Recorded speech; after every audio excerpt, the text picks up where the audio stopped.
Hello students, good evening. मैं हूं राजेंद्र कुमार और आप सबों का हमारे चैनल JH एग्जाम प्लेक्स में बहुत बहुत स्वागत है ना। आज हम लोग सेमेस्टर 3 का लेक्चर नंबर 12 चर्चा करेंगे जो माइनर फिजिक्स है उसके विषय में। ठीक है, तो आज हम लोग किस किस टॉपिक पे चर्चा करेंगे उसको थोड़ा सा समझ लेते हैं। Propagation of electromagnetic wave. Electromagnetic wave जो प्रोपागेट करता है, गमन करता है, वो कैसे गमन करता है उस पर चर्चा करेंगे। डिस्प्लेसमेंट करंट पे चर्चा करेंगे और मैक्सवेल इक्वेशन पे चर्चा करेंगे। आज ये तीन टॉपिक्स हम लोग देखेंगे। एक टॉपिक है प्रोपागेशन ऑफ इलेक्ट्रोमैग्नेटिक वेव, दूसरा टॉपिक है डिस्प्लेसमेंट करंट और तीसरा टॉपिक जो है वो है मैक्सवेल इक्वेशन। क्या है? Maxwell equation. तो चलिए आज शुरू टॉपिक से हम लोग चर्चा करते हैं। आज का पहला टॉपिक है इलेक्ट्रोमैग्नेटिक वेव। क्या है बच्चों? Electromagnetic wave.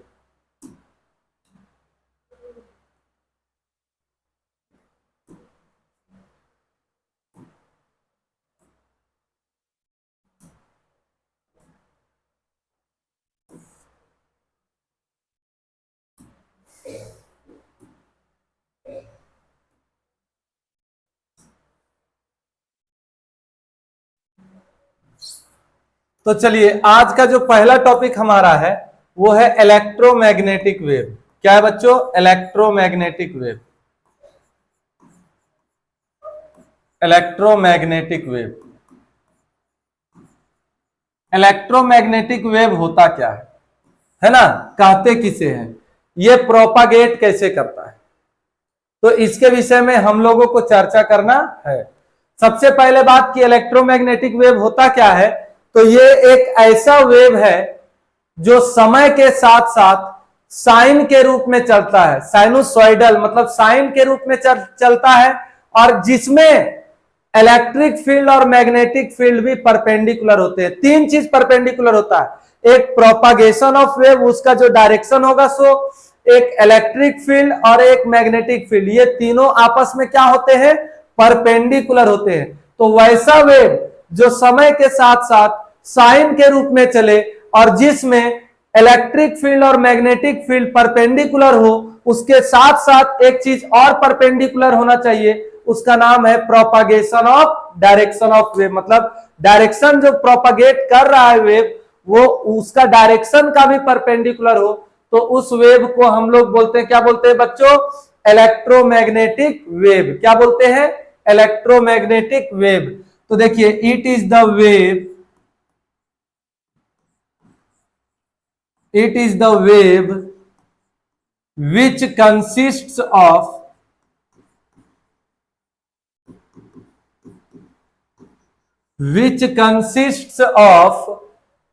time varying, which consists of time varying, समय के साथ साथ sinusoidal.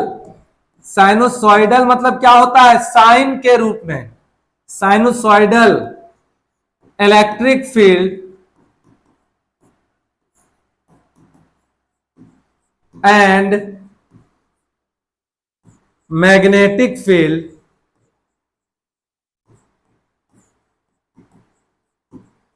Are perpendicular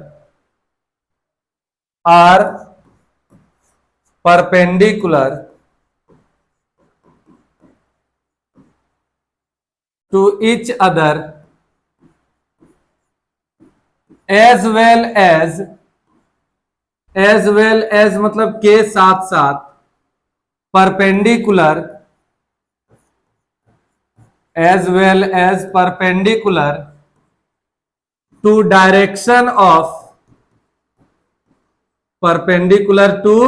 direction of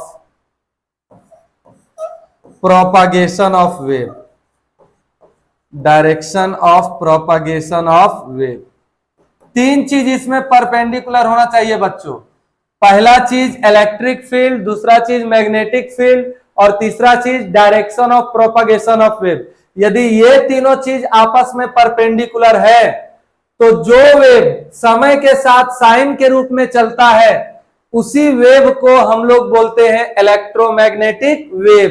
क्या बोलते हैं बच्चों? Electromagnetic wave. बोलिए बात समझ में आया? तो मान लेते हैं कि ये 3 डायमेंशन है।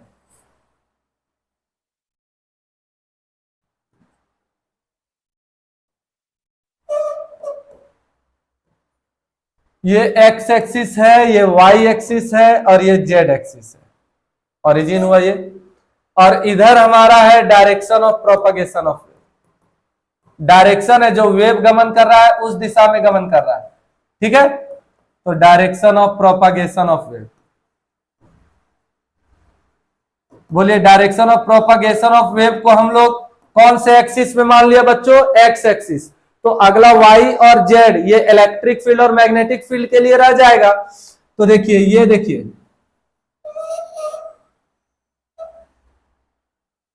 ठीक है। अब आप सुनिए यहां पे, ये आपका मान लिया कि इलेक्ट्रिक फील्ड है। क्या बच्चों? Electric field.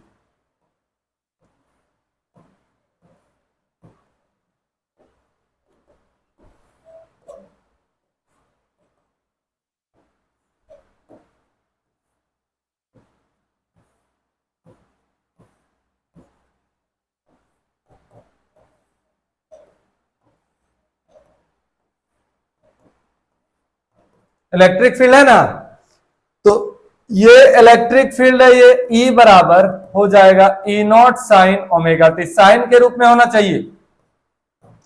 अब बात करते हैं हम लोग मैग्नेटिक फील्ड। तो देखिए, ये मैग्नेटिक फील्ड है,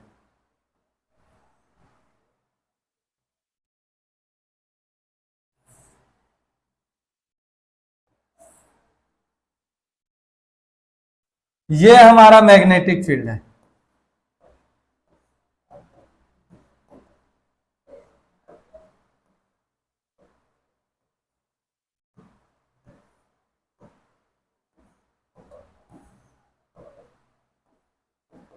ये मैग्नेटिक फील्ड है बच्चों, ये भी मैग्नेटिक फील्ड मान लिए हैं, है ना। तो ये मैग्नेटिक फील्ड मान लिया हमने, B बराबर B not sine omega T. मेरी बात को सुनिएगा और समझिएगा। तो देखिए, direction of propagation of wave ये एक्स एक्सिस माना, बोलिए इलेक्ट्रिक फील्ड ये वाई एक्सिस माना, और जेड एक्सिस में माना मैग्नेटिक फील्ड। तो यदि direction of propagation of wave, electric field और मैग्नेटिक फील्ड ये तीनों परपेंडिकुलर हो जाए, तो जो वेव समय के साथ साथ साइन के रूप में चलता है उस वेव को हम लोग बोलते हैं, क्या बोलते हैं? Electromagnetic wave. क्या बोलते हैं बच्चों? Electromagnetic wave. इसको नोट करिए, इसको नोट करिए। इसमें कुछ और लिखा देते हैं कि प्रोपागेट कर रहा है तो स्पीड क्या होगा इलेक्ट्रोमैग्नेटिक वेव का, है ना। कैसे क्या होगा ये चीज हम बता देते हैं थोड़ा सा।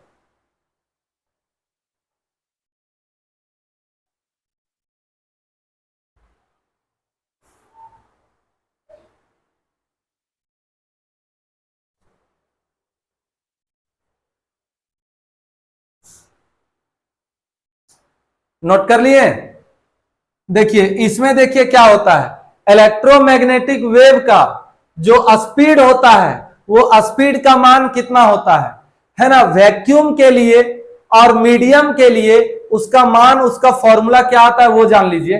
तो देखिए, speed of electromagnetic wave, electromagnetic wave, electromagnetic wave is, electromagnetic wave का स्पीड सी नॉट बराबर होता है रूट अंडर 1/म्यू नॉट इंटू क्या? Epsilon not. बोले बच्चों, म्यू नॉट को बोलते हैं मैग्नेटिक परमेबिलिटी। क्या बोलते हैं बच्चों? Magnetic permeability. और एप्सिलॉन नॉट को बोलते हैं एब्सोल्यूट परमिटिविटी। तो ये सभी जो होते हैं ये होता है फॉर वैक्यूम के लिए। किसके लिए होता है बच्चों? वैक्यूम के लिए। अब बोलिए, म्यू नॉट का मान आपको पता है कितना होता है? 4 पाई इंटू 10⁻⁻7 टेस्ला मीटर पर एम्पियर।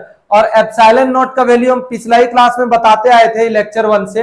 एप्सिलॉन नॉट का वैल्यू होता है, कितना होता है बच्चों?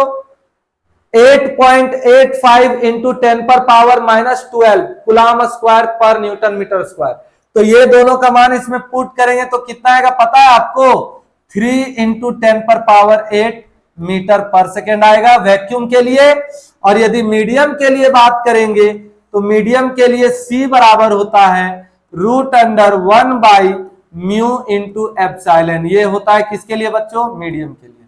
तो मीडियम में वैल्यू पता नहीं चलता है, क्योंकि कौन सा मीडियम होगा उस हिसाब से वैल्यू निकाला जाता है ना। तो वैक्यूम के लिए, एयर के लिए जो C0 का जो मान होता है, स्पीड होता है इलेक्ट्रोमैग्नेटिक वेव का, वो होता है 3 इंटू 10⁸ मीटर पर सेकेंड। और जो मीडियम के लिए होता है वो C बराबर फॉर्मूला होता है √1/μ इंटू एप्सिलॉन। समझ में आई बात? अब हम लोग अगला टॉपिक जस्ट चर्चा करेंगे अभी, डिस्प्लेसमेंट करंट। कौन सा करंट चर्चा करेंगे? Displacement current. तो इसको नोट करो।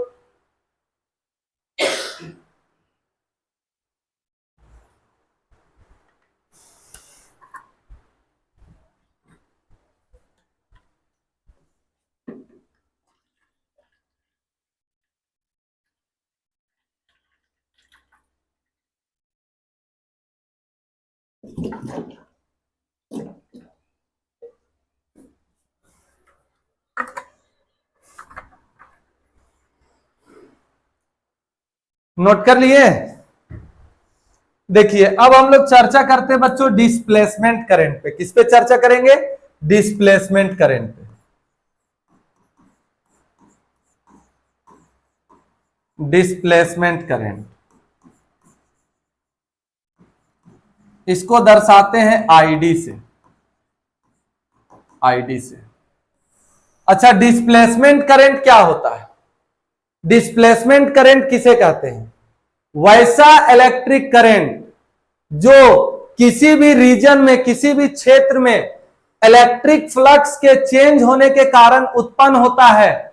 किसी भी क्षेत्र में, किसी भी रीजन में किसके कारण उत्पन्न होता है बच्चों? इलेक्ट्रिक फ्लक्स के चेंज होने के कारण उत्पन्न होता है। तो उस करंट को हम लोग बोलते हैं, क्या बोलते हैं? Displacement current. वैसा इलेक्ट्रिक करंट जो किसी रीजन में, किसी क्षेत्र में किस कारण से उत्पन्न हो बच्चों? इलेक्ट्रिक फ्लक्स के चेंज होने के कारण से उत्पन्न हो, तो उस करंट को हम लोग कौन सा करंट बोलेंगे बच्चों? Displacement current. कौन सा करंट बोलेंगे? Displacement current. तो इसको पहले लिखते हैं कि it is the electric current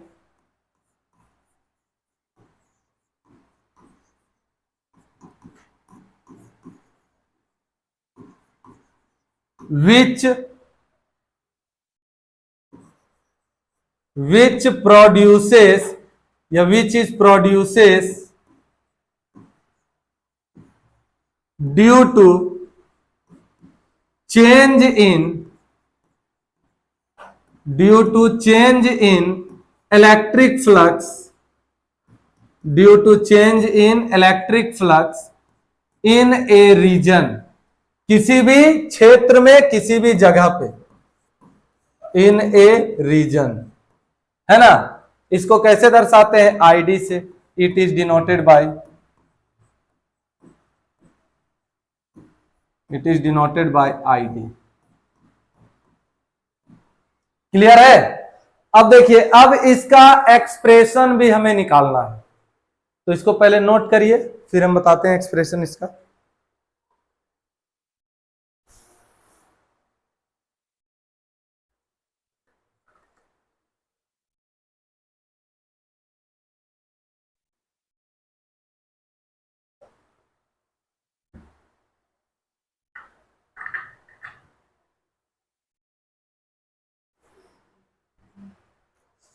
eleventh class का कल रिजल्ट जारी हुआ। बहुत सारे बच्चों का नंबर अच्छा भी आया, बहुत सारे बच्चों का नंबर कुछ कम भी आया। तो है ना, सफलता पाने के लिए आपको असफलता को स्वीकार करना ही पड़ेगा।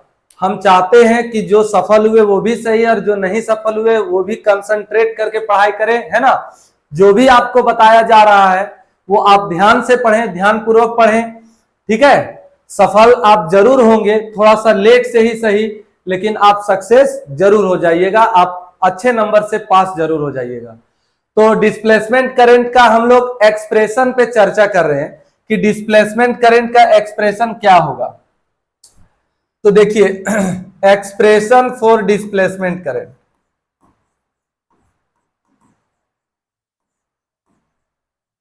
Expression for displacement current, expression for displacement current.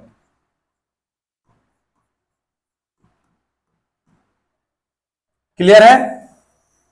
देखिए, इसके लिए थोड़ा सा आप गौर करिएगा कि हमने आपको गॉसेस थ्योरम पढ़ाया था फर्स्ट या सेकेंड लेक्चर में हम पढ़ाए थे बच्चों गॉसेस थ्योरम।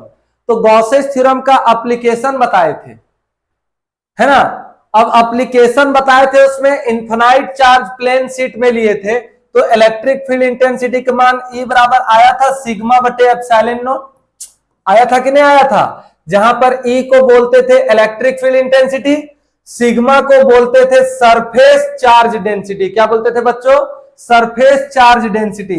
और इस सिग्मा का मान होता है Q बाई ए। क्या होता है? Q by A. Surface charge density का फॉर्मूला जानते हो क्या होता है बच्चों? Q बाई ए। तो जब इलेक्ट्रिक फील्ड इंटेंसिटी का मान यहां पे निकालेंगे तो E बराबर बोलिए सिग्मा के जगह पे लिख सकते हैं Q बाई ए, तो ए लिखेंगे तो ए इंटू एप्सिलॉन नॉट हो जाएगा। होगा कि नहीं होगा? होगा। अब बोलिए फाई बराबर इलेक्ट्रिक फ्लक्स बराबर लिख सकते हैं E इंटू ए, इलेक्ट्रिक फील्ड इंटेंसिटी और एरिया दोनों का गुणनफल होता है, या फिर डॉट प्रोडक्ट भी बोल सकते हैं। तो बोलिए E का मान कितना लाए बच्चों? बोलिए तो Q by A into epsilon not, और यहां पे इंटू में ए है तो ए। बोलिए ए कैंसल हो गया, तो क्या बचेगा बच्चों? Q by epsilon not. बोलिए ये फाई E का मान बचेगा कि नहीं बचेगा?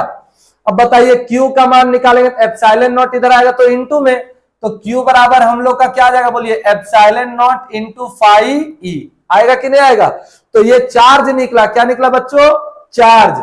दोनों तरफ हम लोग डिफरेंशिएशन करते हैं टाइम के रिस्पेक्ट में, तो जब इधर डिफरेंशिएशन करेंगे तो इधर हो जाएगा dq बाई dt, और इधर डिफरेंशिएशन करेंगे तो एप्सिलॉन नॉट कांस्टेंट बाहर निकलेगा, हो जाएगा d phi e by dt। होगा कि नहीं होगा? अब dq बटे dt मतलब I मतलब हो गया epsilon naught into d phi e बटे क्या हो गया? dt। ये आता है डिस्प्लेसमेंट करंट का फॉर्मूला। Displacement current is equal to epsilon naught D phi बटे क्या? dt। समझ में आई बात कि नहीं आया? आ गया। तो अब इसी फॉर्मूले से हम लोग फिर से डेरिवेशन करके फिर से आपको समझाने का कोशिश करते हैं।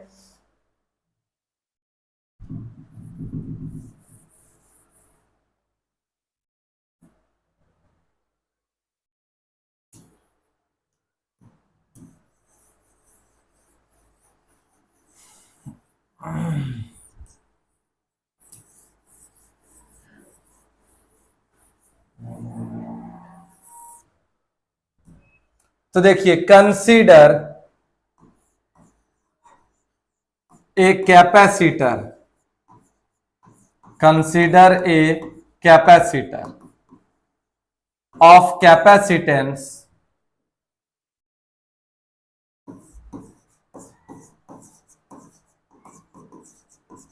C is in charging state. मान लिया बच्चों कि एक कैपेसिटर है जिसका कैपेसिटेंस कितना है? C। वो किसमें है? चार्जिंग स्टेट में, मतलब उस पे चार्ज है। उस पे क्या है बच्चों? चार्ज है। तो देखिए लेट Q बराबर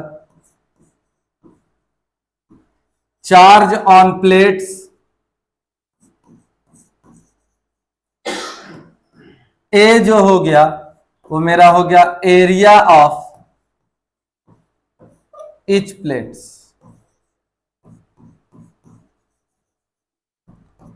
और सिग्मा बराबर Q बटे A। सिग्मा बराबर क्या? Q बटे A।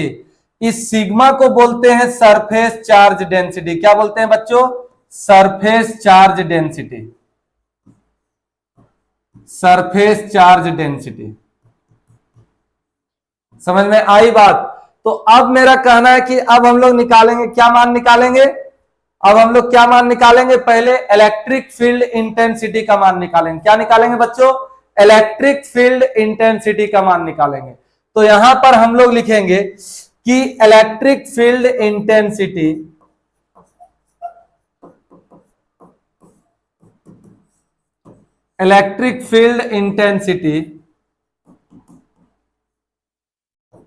Inside capacitor is, capacitor में इलेक्ट्रिक फील्ड इंटेंसिटी का मान क्या होगा?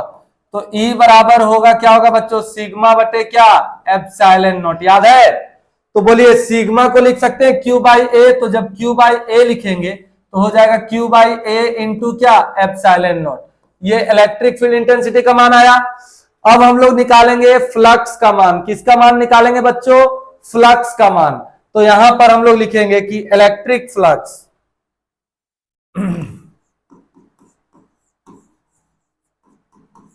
Electric flux on capacitor, electric flux जो है वो कैपेसिटर पे कितना होगा? तो बोलिए फाई ई बराबर क्या होगा? ई इंटू क्या? ए। अब बोलिए ई का मान कितना लाए? बोलिए सिग्मा बाई, सॉरी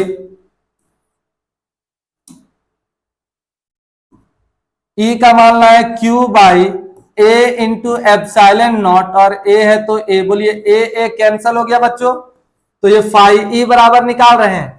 फिर बोलिए फाई ई बराबर क्या आएगा? Q बटे क्या आएगा? Epsilon not. आएगा कि नहीं आएगा? बोलिए Q का मान निकालेंगे तो एप्सिलॉन नॉट इधर आएगा तो इंटू में, तो Q बराबर हमारा क्या आ जाएगा? बोलिए epsilon naught into phi e. क्या बात क्लियर है कि नहीं है? तो आप बोलिए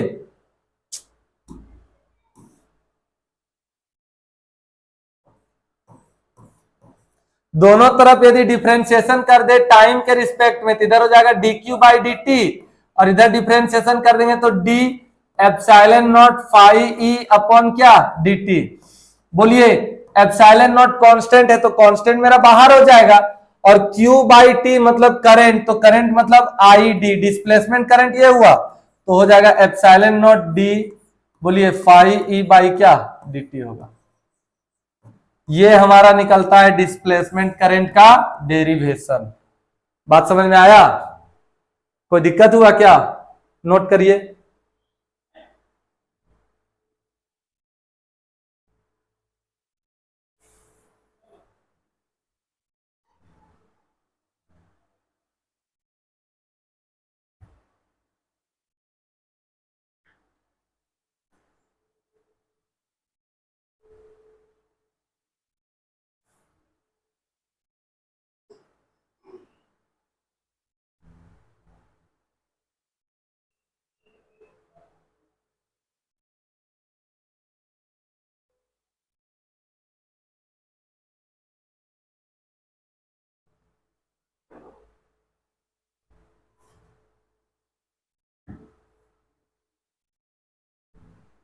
आगे बोले।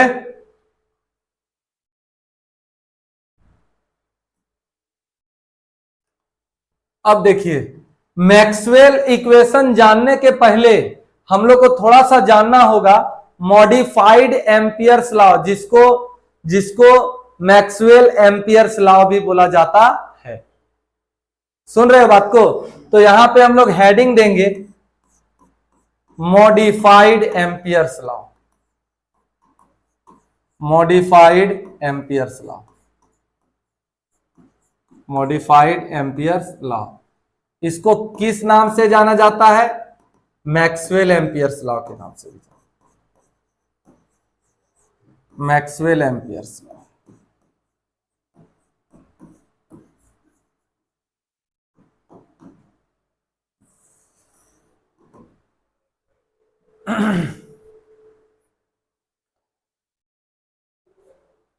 बोले देखिए एम्पियर सर्किटल लॉ का नाम सुने आप लोग? बताए थे, सोलेनॉइड बताए थे उस समय, बताए थे आप लोगों को। तो एम्पियर सर्किटल लॉ में यह था कि क्लोज लूप में vector B dot vector D L बराबर क्या था बच्चों? Mu not into i. इसका कहने का मतलब क्या था कि magnet line integral of magnetic field for close loop is equal to mu not. Mu not मतलब magnetic permeability times of electric current. Magnetic permeability को किससे मल्टीप्लाई करना होगा बच्चों? करंट से मल्टीप्लाई करना होगा। वही होता है एम्पियर सर्किटल लॉ। क्या होता है? Ampere circuital law. तो अब देखिए, अब मेरा क्या कहना है सो समझिए। यहां से मॉडिफाइड एम्पियर्स लॉ है, तो इसका क्या होगा कि क्लोज लूप में vector B dot vector D L बराबर म्यू नॉट इंटू, यहां पे सिर्फ हो जाएगा sum of IC plus ID. अब यहां पे आप जानना चाहिएगा बच्चों कि आईसी क्या है सर और आईडी क्या है। तो आईसी को बोलते हैं कंडक्शन करंट। क्या बोलते हैं बच्चों? Conduction current. और आईडी को बोलते हैं डिस्प्लेसमेंट करंट। क्या बोलते हैं? Displacement current. तो ये बोले थे मैक्सवेल एम्पियर्स लॉ कि line integral of magnetic field for closed loop is equal to mu not times sum of conduction current and displacement current. समझ में आई बात? तो इसी को अब लिखेंगे और उसके बाद मैक्सवेल इक्वेशन का हम लोग चर्चा करेंगे।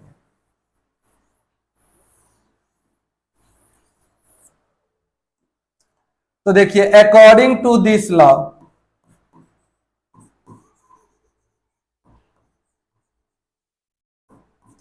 The line integral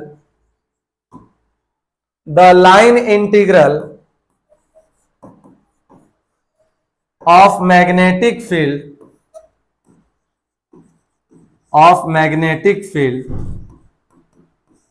line integral of magnetic field for closed loop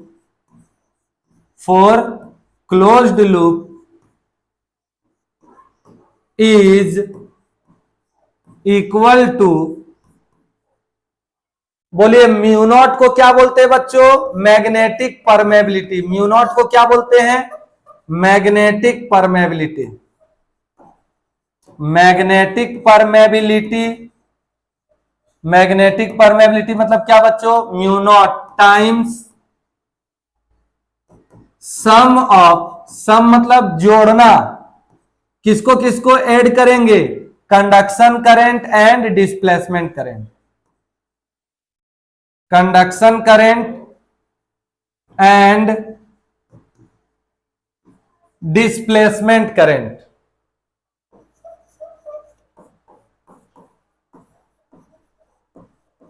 displacement current कहने का मतलब हुआ कि देखिए लाइन इंटीग्रल क्लोज लूप में है, vector B dot vector DL magnetic field का बात कर रहा है। तो ये क्या होगा? म्यू नॉट टाइम्स क्या चीज? आईसी प्लस क्या बच्चों? आईडी। बात समझ में आई? यही बोलता है मैक्सवेल एम्पियर्स लॉ, यानी कि मॉडिफाइड एम्पियर्स लॉ।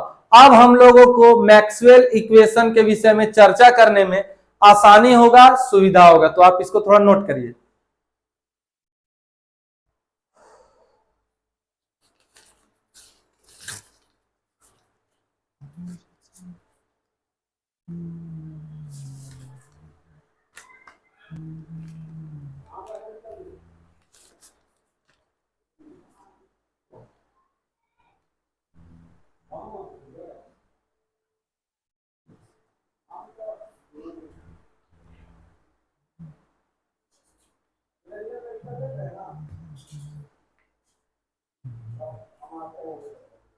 आगे बोले बच्चों।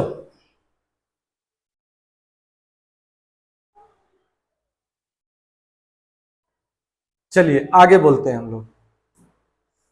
Maxwell equation, Maxwell equation, Maxwell equation, इसमें इलेक्ट्रिक फील्ड और मैग्नेटिक फील्ड दोनों का चर्चा किया गया था। तो देखिए क्या चर्चा किया गया था, पहले देखिए 3-4 गो इक्वेशन मिला करके ये दिया था। तो पहला पॉइंट क्या था इसमें कि देखिए line integral of magnetic field for close loop मतलब vector B dot vector d l is equal to क्या बच्चों? म्यू नॉट आईसी प्लस क्या? आईडी। इसको क्या बोलते हैं? मॉडिफाइड एम्पियर्स लॉ या मैक्सवेल एम्पियर्स लॉ। तो लिखेंगे दिस इज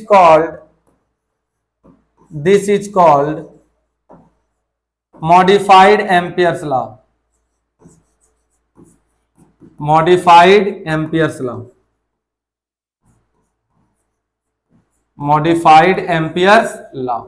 पहला पॉइंट समझ में आया, ये अभी जो बताएं सो। दूसरा पॉइंट देखिए गॉसेस थ्योरम। गॉसेस थ्योरम तो इलेक्ट्रिक फील्ड का चर्चा करता है, तो गॉसेस थ्योरम में क्या था कि गॉसेस थ्योरम में बोलिए वेक्टर ई डॉट डीएस, ये था क्लोज लूप में, ठीक है। वेक्टर ई डॉट डीएस बराबर क्या था बच्चों, क्यू बाई एप्सिलॉन नॉट। इसको पढ़ाए थे इलेक्ट्रोस्टैटिक्स में। किसमें पढ़ाए थे, इलेक्ट्रोस्टैटिक्स में।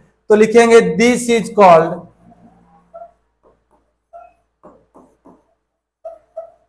Gauss's theorem, Gauss's theorem in electrostatics, electrostatics. आई बात समझ में। तीसरा पॉइंट है मैग्नेटिक फील्ड, मैग्नेटिज्म में। तो मैग्नेटिज्म में क्या है बोलिए, तो मैग्नेटिज्म में ऐसा कोई गॉसेस थ्योरम नहीं था। तो कहने का मतलब है कि vector B dot vector D S is equal to क्या, जीरो। ये मैग्नेटिज्म में है, ये नहीं था। तो लिखेंगे this is called Gauss's theorem in magnetism, Gauss's theorem in magnetism, ठीक है। और चौथा point Faraday law of electromagnetic induction से ये क्लोज लूप में vector E dot vector D L बराबर क्या था बोलिए, D phi by D T. तो यहां पे फाई मतलब फाई एम मतलब मैग्नेटिक फ्लक्स का था। क्या था ये बच्चों, मैग्नेटिक फ्लक्स। तो यही होगा कि this is called Faraday law of electromagnetic induction, Faraday's law, Faraday's law of electromagnetic induction,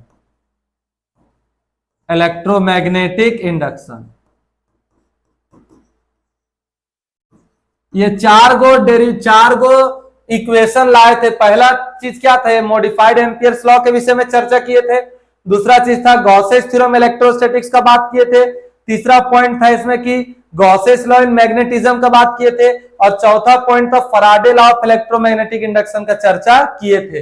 तो आज हम लोगों ने कौन कौन सा टॉपिक जाना उसके विषय में थोड़ा सा हम लोग चर्चा कर लेते हैं, है ना। पहला टॉपिक था इलेक्ट्रोमैग्नेटिक वेव प्रोपागेट कैसे करता है, इसके विषय में सो जाने। अब देखिए इसमें क्या होता है, सुनिए, तीन चीज परपेंडिकुलर होता है, direction of propagation of wave, electric field और मैग्नेटिक फील्ड। ये तीनों आपस में परपेंडिकुलर होंगे। इसका स्पीड जानिए कि सी नॉट बराबर root under 1 by mu naught epsilon naught. Vacuum के लिए इसका मान इतना होता है, और मीडियम रहेगा तो root under 1 by mu into epsilon. चलिए इसके आगे देखते हैं। आगे डिस्प्लेसमेंट करंट, तो डिस्प्लेसमेंट करंट को आईडी से, और इसका फॉर्मूला आता है। फॉर्मूला इसका क्या आता है बच्चों, थोड़ा सा ध्यान दीजिएगा। ID is equal to epsilon naught into D phi by क्या, डी टी। उसके बाद जो चर्चा की है मॉडिफाइड एम्पियर्स लॉ, और इसी का यूज करते हुए देखिए आगे यूज किए थे मैक्सवेल इक्वेशन। तो आज इतने चीजों का हम लोगों ने चर्चा किया। कल हम लोग कंटिन्यूटी के विषय में चर्चा करेंगे और फिर आगे का टॉपिक चर्चा करेंगे, ठीक है। तो किन्हीं को दिक्कत नहीं ना हुआ, तो मिलते हैं हम लोग फिर अगले क्लास में। और मैं हूं राजेंद्र कुमार, आप लोगों से फिर इसी चैनल पर मुलाकात होगी जिसका नाम है JH एग्जाम प्लेक्स, है ना, JH एग्जाम प्लेक्स। तब तक के लिए धन्यवाद।